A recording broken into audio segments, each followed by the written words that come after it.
This is my honest review of the Dirt Devil PowerMax Rewind.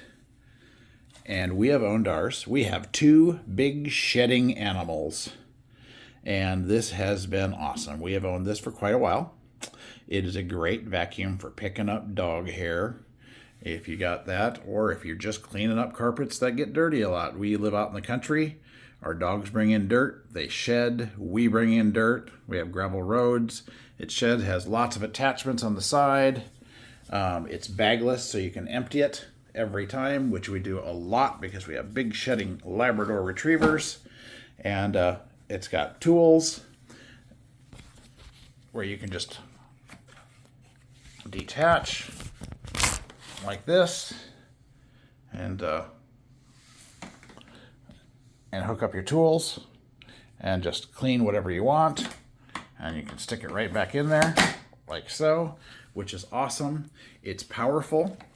I will show you, if you can see here, I've put some coffee grounds on the ground here, which, you know, aren't the easiest things in the whole world to suck up.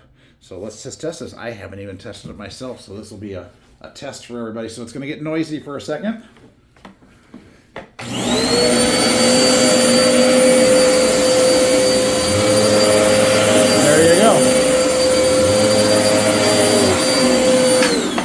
There you go, and that worked great. And like I said, this is a well-used vacuum cleaner. We've had it for over a year, and all you have to do to empty it is pull that out, pull it up, like comes out like a unit, and you can see the dog hair in there already. And just over here, you unclick that right there and dump it in the trash, and then you just click it right back on there. Super easy. You don't have bags empty, nothing like that. Go out and get yourself a Dirt Devil PowerMax if you got some puppies. We love it.